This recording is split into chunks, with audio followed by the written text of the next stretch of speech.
യേശു കർത്താവ് അരുളി ചെയ്യുന്ന എൻ്റെ വചനം ഒരു പ്രസംഗമല്ല, അത് ജീവൻ. അത് ജീവൻ. നമ്പർ 1 ജെറേമിയ 23:29.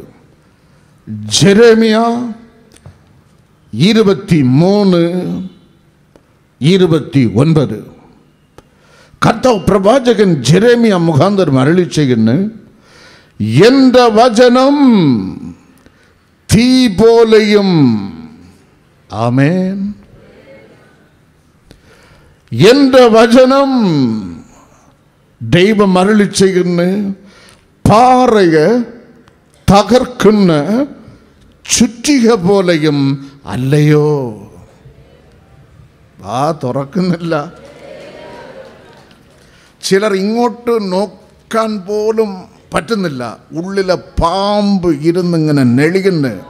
യേശുവിൻ നാമത്തിൽ അങ്ങനെ പാമ്പിന്റെ കൺട്രോളിൽ ഇരിക്കുന്ന ആളുകള് യേശുവിൻ നാമത്തിൽ വിടുതൽ കൽപ്പിക്കുന്നു. 30 ആണ്ട് കാലം ഒരു രാഷ്ട്രീയ പ്രസ്ഥാനത്തെ സേവിച്ച് മുടിഞ്ഞുപോയ ഒരു മനുഷ്യൻ ഇവിടെ വന്നിട്ടുണ്ട്. God wants U. ഈ വചനം പ്രസ്താവിപ്പാൻ നിങ്ങളെ യേശുവിന് ആവശ്യമുണ്ട്.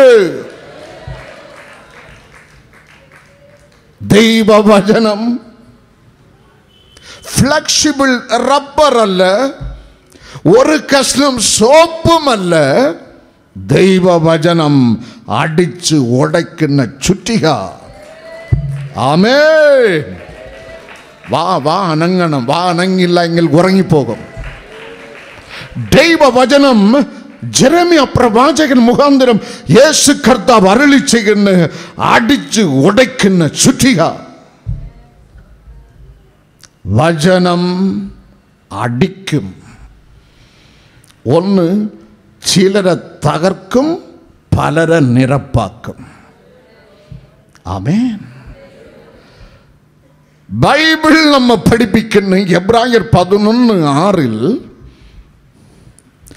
എന്നെ അന്വേഷിക്കുന്നവർക്ക് ഞാൻ പ്രതിഫലം നൽകും. ദൈവമായ ജീവന്റെ ഉറവിടമായ എന്നെ അന്വേഷിക്കുന്ന ആളുകൾക്ക് ഞാൻ റിവാർഡ്, പ്രതിഫലം നൽകും.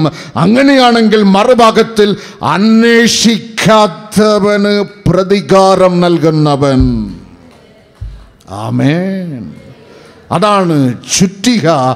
അടിച്ച് തകർക്കും, നിരപ്പാക്കുകയില്ല. ആവർത്തനം 28:2 വചനം അനുസരിക്കുന്നവന് അനുഗ്രഹം, മറ്റവന് ശാപം.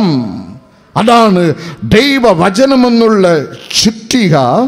അടിച്ച് ഒരു ഭാഗത്തിൽ തകർക്കും, മറുഭാഗത്തിൽ നിരപ്പാക്കും, അവസാനം മിനസപ്പെടുത്തും.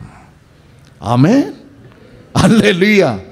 ചുറ്റിക അടിച്ച് നിരപ്പാക്കും. ദൈവവചനം എന്നുള്ള ചുറ്റിക അടിച്ച് ആളുകളെ നിരപ്പാക്കും, സ്വഭാവത്തെ നിരപ്പാക്കും, പോക്കിനെയും വരവിനെയും ചിന്തയും വാക്കും പ്രവൃത്തിയും നിരപ്പാക്കും, അവസാനം മിനസം നൽകും. ആമേൻ. ആമേൻ. ചുറ്റിക നമ്മെ മിനസപ്പെടുത്തും. ഒന്നാമത്തെ മിനസം ശോധന. 2 കൊരിന്ത്യർ 13:5 കൊരിന്ത് സഭയ്ക്ക് ലേഖനം എഴുതുമ്പോൾ അപ്പോസ്തലൻ പൗലോസ് എഴുതുന്നു, test whether you are in faith. Oh church, test whether you are in faith. നിങ്ങൾ തന്നെ പരിശോധന ചെയ്ത് നോക്കുക. ശരിക്കും വിശ്വാസത്തിൽ തന്നെയാണോ? ആമേൻ. വിശ്വാസത്തിന്റെ പരിശുദ്ധി, the genuineness of faithfulness. നെഹെമ്യ 9:8 Bible നമ്മെ പഠിപ്പിക്കുന്നു, യഹോവ ദൈവത്തിൻ്റെ അഗ്നി കണ്ണുകൾ ഭൂമിയിൽ എല്ലായിടും ഊടാടി ഒരേ ഒരു മനുഷ്യൻ, ആബ്രഹാം എന്നുള്ള ഒരേ ഒരു മനുഷ്യൻ ദൈവസന്നിധിയിൽ വിശ്വസ്തം എന്ന് കണ്ട് അതോട് വിട്ടില്ല. God wanted to test. ആ വിശ്വസ്തതയുടെ പരിശുദ്ധി കാണാൻ 100 ആണ്ടുകൾ കഴിഞ്ഞ് നൽകിയ സന്താനത്തെ യാഗമർപ്പിക്കുവാൻ ചുറ്റിയിൽ കൊണ്ട് ഒരു അടി ദൈവം കൊടുത്ത് വിശ്വാസത്തിൻ്റെ പരിശുദ്ധി അറിയുവാൻ, വിശ്വസ്തതയുടെ പരിശുദ്ധി അറിയുവാൻ ചുറ്റിയൽ അടിക്കും, നിറപ്പാക്കും, മിനസം നൽകും. മിനസത്തിൻ്റെ ആദ്യ മർമ്മം വിശ്വസ്തതയുടെ പരിശുദ്ധി അറിയുവാനുള്ള അടി ചുറ്റിയൽ നൽകുന്നത്. രണ്ടാമത് മാനസാന്തരം. മിനസം സൂചന നൽകുന്നത് ഒരാത്മാവിൻ്റെ ഉള്ളിൽ ഉരുവാകേണ്ട മാനസാന്തരം. മാനസാന്തരം ഉണ്ടായാൽ ഒരു മനുഷ്യൻ്റെയും ഒരു സഹോദരിയുടെയും ലാക്ക് ഒരു നാളും തെറ്റുകയേയില്ല. ആമേൻ, ആമേൻ. അതാണ് വചനമെന്നുള്ള ചുറ്റിക നൽകുന്ന അടി. 1 സാമുവേൽ 17:40, 1 സാമുവേൽ 17:49 ഇടയച്ചെറുക്കൻ ദാവീദ് തന്നേക്കാൾ പ്രാപ്തിയും ബലമും പൊക്കമും സർവ സജ്ജീകരണത്തോട് നിൽക്കുന്ന ഗോലിയാത്തിനെ ജയിക്കുവാൻ തോട്ടിൽ നിന്ന് പെറുക്കിയെടുത്തത് മിനസമുള്ള 5 കല്ലുകൾ എടുത്ത് ബൈബിൾ നമ്മെ പഠിപ്പിക്കുന്നു തൻ്റെ ഇടയസഞ്ചിയിലിട്ട്. 1 സാമുവേൽ 17:40, 1 സാമുവേൽ 17:49 അതിൽ നിന്ന് ദാവീദ് എന്നുള്ള ഇടയച്ചെറുക്കൻ ഒറ്റ കല്ല് പെറുക്കിയെടുത്ത് എറിഞ്ഞപ്പോൾ നെറ്റിയിൽ കൊണ്ട് എന്നല്ല ബൈബിൾ നമ്മെ പഠിപ്പിക്കുന്നു. മിനസമുള്ള കല്ലെടുത്ത് ശത്രുവിൻ്റെ നെറ്റിക്ക് തന്നെ എറിഞ്ഞ്. ആമേൻ. തമ്മിൽ വ്യത്യാസമുണ്ട്. എറിഞ്ഞപ്പോൾ നെറ്റിക്ക് കൊണ്ടെന്നല്ല, അവൻ നെറ്റിക്ക് തന്നെ എറിഞ്ഞ്. രണ്ടാമത്തെ സൂചന ചുറ്റിക കൊണ്ടുള്ള അടി നമുക്ക് നൽകുന്നത് ഒരിക്കലും തെറ്റിപ്പോകാത്ത മാനസാന്തര ഫലം പുറപ്പെടുവിക്കുന്ന ക്രിസ്തീയ ജീവിതം. ആമേൻ, ഹല്ലേലൂയ.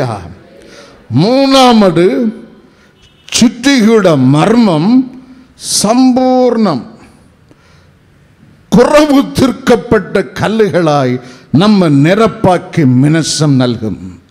1 രാജാക്കന്മാർ 6-7 വചനത്തിൽ ബൈബിൾ നമ്മെ പഠിപ്പിക്കുന്ന വെട്ടുകുഴിയിൽ വച്ചു തന്നെ കുറവ് തീർക്കപ്പെട്ട കല്ലുകൾ സാലമൻ രാജ ആലയ പരിസരത്ത് കൊണ്ടുവന്ന് ആലയം പണിതീർത്ത്. മിനസപ്പെടുത്തപ്പെട്ട കല്ലുകൾ സമ്പൂർണം, സമ്പൂർണം. രക്ഷിക്കപ്പെട്ട ആത്മാവ്, ക്രിസ്തുവിനെ പോലെ ജീവിക്കുന്ന ആത്മാവ്. വേദപുസ്തകം നമ്മെ പഠിപ്പിക്കുന്നു, അവൻ ചെയ്യുന്ന സ്തുതി സ്തോത്രം സമ്പൂർണം പ്രാപിച്ച ഒരു ആത്മാവ്, യേശുവിൻ്റെ സ്പർശനം ഏറ്റ ഒരു ആത്മാവ് ചെയ്യുന്ന ആരാധനയിൽ നിന്ന് മുഴങ്ങിക്കേൾക്കുന്നത് ഒച്ചപ്പാടല്ല, അത് ആരാധനയുടെ ഘോഷമാണ്. ആമേൻ. It is not noise, but it is voice. വേദപുസ്തകം നമ്മെ പഠിപ്പിക്കുന്ന നമ്മുടെ ഹൃദയത്തിൽ നിന്ന് വരുന്നത് ഒച്ചയല്ല, ആരാധനയുടെ ഘോഷമാണ്. അതാണ് ചുറ്റിക നൽകുന്ന അടി.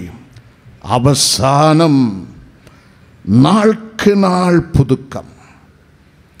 ദൈവവചനമെന്നുള്ള ചുറ്റിക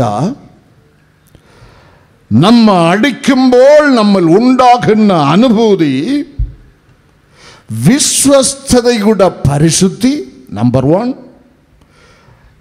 മാനസാന്തരത്തിൻ്റെ പരിശുദ്ധി നമ്പർ 2, സമ്പൂർണതയുടെ പരിശുദ്ധി നമ്പർ 3. നാലാമത് ദൈവജനം ശ്രദ്ധിച്ച് കേൾക്കണമേ, നാൾക്ക് നാൾ നാം തന്നെ വിധിക്കണം. എന്നാൽ നാം ഒടുക്കത്തെ നാളിൽ വിധിക്കപ്പെടുകയില്ല. 1 കൊരിന്ത്യർ 11:31 ജഡ്ജ് യുവർസെൽഫ് ഡെയിലി. അതാണ് റോമർക്ക് എഴുതിയ ലേഖനം 8-ാം അധ്യായം 1-ാം വചനത്തിൽ. ഇപ്പോൾ ക്രിസ്തുവിൽ ഉള്ളവർക്ക് ശിക്ഷാവിധിയേയില്ല. ഇപ്പോൾ ഇന്ന് അന്നുള്ള കണക്ക് ദൈവസന്നിധിയിൽ വചനത്തിന്റെ മുമ്പിൽ ഇരുന്ന് നീ തീർത്തിട്ട് അടുത്ത നാളിൽ കാൽ വയ്ക്കാവൂ. മനസ്സിലായവർ കൈകളെ ഉയർത്തി ദൈവത്തെ സ്തുതിക്കണം. വളരെ ഇമ്പോർട്ടൻ്റ് ആയിട്ടുള്ള കാര്യം. പല ആളുകൾ മരണക്കിടക്കയിൽ കിടന്ന് കുസ്തി കാണിക്കും. ഇതാണ് കാരണം. ജീവിതത്തിൽ വചനത്തിൻ്റെ മുമ്പിൽ ഒരു നാളും ഇവർ താങ്കളെ വിധിക്കുകയില്ല. ഒരു ആത്മീയ മർമ്മം മനസ്സിലാക്കിക്കൊള്ളുക. എന്നും അന്നന്നത്തെ കണക്ക് വചനം വിടർത്തി, വചനം വായിച്ച്, വചനം നിന്നെ വിധിക്കണം. അങ്ങനെ വിധിയിൽ ലഭിക്കുന്ന പരിശുദ്ധി കൊണ്ട് മാത്രമേ അടുത്ത ദിവസത്തിൽ നീ കാൽപതിക്കാവൂ. 1 കൊരിന്ത്യർ 11:31 ബൈബിൾ നമ്മെ പഠിപ്പിക്കുന്നു, നാം നമ്മെ തന്നെ വിധിച്ചാൽ, ബൈബിൾ നമ്മെ പഠിപ്പിക്കുന്നു, നീ ഒടുക്കത്തെ നാളിൽ വിധിക്കപ്പെടുകയില്ല. ഹല്ലേലൂയ. സ്തോത്രം വരുന്നില്ല. അത് സൂചന നൽകുന്നത് ചുറ്റുകയാണ്. എന്നും വചനം കൊണ്ട് നാം അടിക്കപ്പെടണം. അടി നമ്മെ നിരപ്പാക്കണം. ആ നിരപ്പ് നമ്മുടെ ജീവിതത്തിൽ, ആത്മീയ ജീവിതത്തിൽ മിനുസം കൂട്ടണം. അതാണ് കൊരിന്ത് ലേഖനത്തിൽ കൊരിന്ത് സഭയോട് പൗലപ്പോസ്തലൻ ചോദിക്കുന്നു, what should I bring when I come to your church? നിങ്ങളുടെ സഭയിൽ, നിങ്ങളുടെ കൂട്ടായ്മയിൽ ഞാൻ വരുമ്പോൾ നിങ്ങൾക്ക് എന്ത് കൊണ്ടുവരണം? നിങ്ങളുടെ സഭയിൽ ഞാൻ വരുമ്പോൾ 1 കൊരിന്ത്യർ 4:1 ഞാൻ വടിയുമായി വരണമോ? ആമേൻ. ഞാൻ പെരമ്പുമായി വരണമോ? അപ്പോസ്തലൻ പൗലോസ് ഇവിടെ സൂചന നൽകുന്ന വടി നാം വായിച്ച ചുറ്റികയാണ്, തിരുത്തലിൻ്റെ വടി. Should I come to your church with the rod of correction? ദൈവവചനമെന്നുള്ള വടിയായി ഞാൻ വരണമോ നിങ്ങളെ തിരുത്തുവാൻ, അന്നന്ന് നിങ്ങളെ വിധിപ്പാൻ? അങ്ങനെ അവസാനം ഒടുക്കത്ത നാളിൻ്റെ വിധിയിൽ നിന്ന് നിങ്ങളെ രക്ഷപ്പെടുത്തുവാൻ ഞാൻ വടിയുമായി, ഒരു ചുറ്റികയുമായി ഞാൻ വരണമോ? വചനം. അപ്പോസ്തല പ്രവൃത്തികൾ 17:11 ഒരു പ്രസംഗം, ഒരു കഥ, ഒരു കിളവിക്കഥ കേൾക്കുന്നത് പോലെ ആരും കേൾക്കരുത്. Don't cheat yourself. നിൻ്റെ ആത്മീയ ജീവിതം പരാജയമായി തീരും. ഇത് ജാഗ്രതയോട് കൈക്കൊള്ളണം. നിങ്ങളെക്കാട്ടിലും എനിക്ക് വളരെ ഭയമാണ്. ഒരു വചനം പറയുമ്പോൾ ഞാൻ 10 പ്രാവശ്യം ബൈബിളിൽ എടുത്തു നോക്കും. ശരി തന്നെയാണോ? തെറ്റിപ്പോകരുതേ, എൻ്റെ നാവ് പിഴയ്ക്കരുതേ. ആദിമ നൂറ്റാണ്ട് സഭയിലെ വിശ്വാസികൾ ബൈബിൾ നമ്മെ പഠിപ്പിക്കുന്ന, അവർ ജാഗ്രതയോട് കൈക്കൊണ്ട് മാത്രമല്ല അത് പരിശോധിച്ച് ഇവൻ പ്രസംഗിക്കുന്നത് ശരിയാണോ. They examined every word. They examined every word. കൈക്കൊണ്ടത് മാത്രമല്ല, ജാഗ്രതയോട് കൈക്കൊണ്ടത് മാത്രമല്ല, ബൈബിൾ നമ്മെ പഠിപ്പിക്കുന്ന അപ്പോസ്തലർ 17:11 അത് ഓരോ വാക്കും ദൈവജനം പരിശോധിച്ചു. ദേ എക്സാമിൻഡ്. അങ്ങനെ പരിശോധിച്ച വചനം എപ്പോഴും ഉള്ളിൽ അറിഞ്ഞു വച്ചിരുന്നു. മത്തായി സുവിശേഷം 22:29, മർക്കോസ് സുവിശേഷം 12:24 ഒരു നല്ല വചനമുണ്ട്. People are mistaken for they do not know the word of God. വചനം അറിയായ്കയാൽ ജനം തെറ്റിപ്പോകുന്നു. ആമേൻ. വചനം അറിയായ്കയാൽ ജനം തെറ്റിപ്പോകുന്നു. ജാഗ്രതയോട് വചനം കൈക്കൊള്ളണം. ജാഗ്രതയോട് അങ്ങനെ തന്നെയോ എന്ന് ദിവസം പ്രതി പരിശോധിക്കണം. ആ വചനം എപ്പോഴും റെഡിയായി നാം അറിഞ്ഞു വച്ചിരിക്കണം.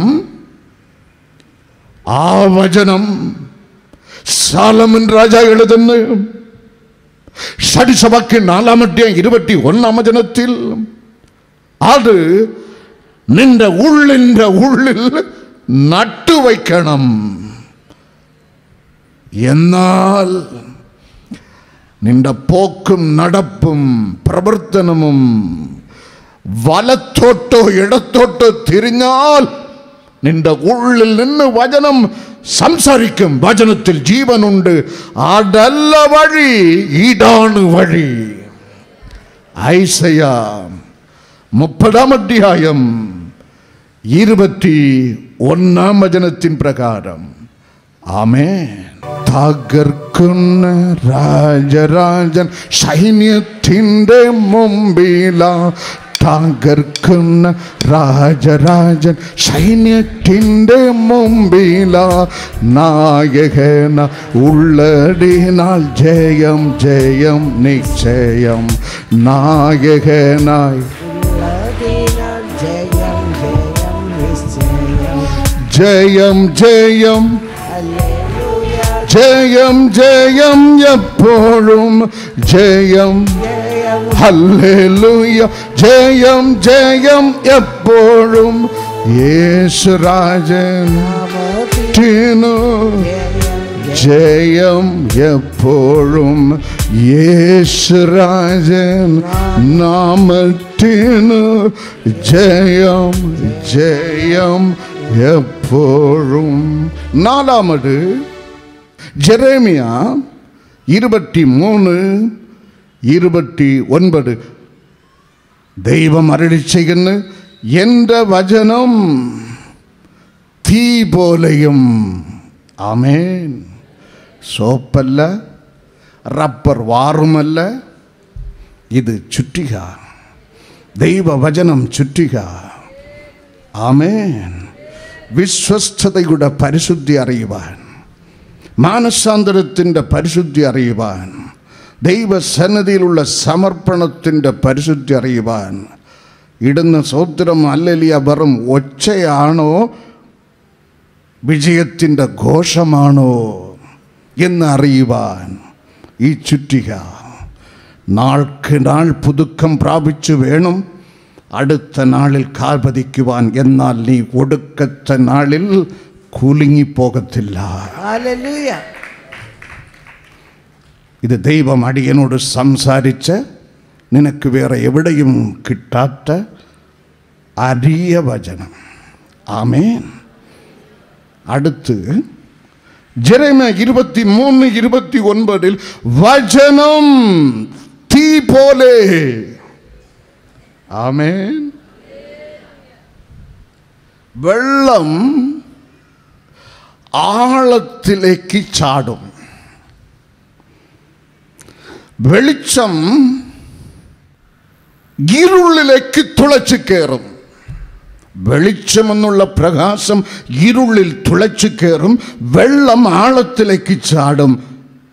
തീയോ വലിയ കാറ്റും മഴയും ഇല്ലായിരുന്നെങ്കിൽ തീയുടെ പോക്ക് നേരെ ഉയരെ. മനസ്സിലായോ? എവർ സ്ട്രെയിറ്റ് അപ്വേർഡ്, നേരെ ഉയരെ. നീതി ത്രാസിൻ്റെ നാവ് ഒരിക്കലും ചായ്കയില്ലാതെ നേരെ നിൽക്കും. അതുപോലെ നേരെ ഉയരെ. ദൈവവചനവും അതുപോലെയാണ്. നീതിയുടെ പ്രതീകമാണ് ദൈവവചനം. ഒരിക്കലും ചാഞ്ചാടുകയില്ല. കാരണം വചനത്തിൽ ബന്ധനമില്ല, അശുദ്ധിയില്ല. വചനത്തിൽ ഒരു അഡ്ജസ്റ്റ്മെന്റുമില്ല. അവൻ അരുളി ചെയ്താൽ അരുളി ചെയ്തത് തന്നെ. സീനായി പർവ്വതത്തിൻ കൊടുമുടിയിലിരുന്ന് 6 ലക്ഷം ഇസ്രായേൽ ജനത്തോട് യഹോവ ദൈവം സംസാരിച്ചു, അരുളി ചെയ്ത്. പുറപ്പാട് 20:18.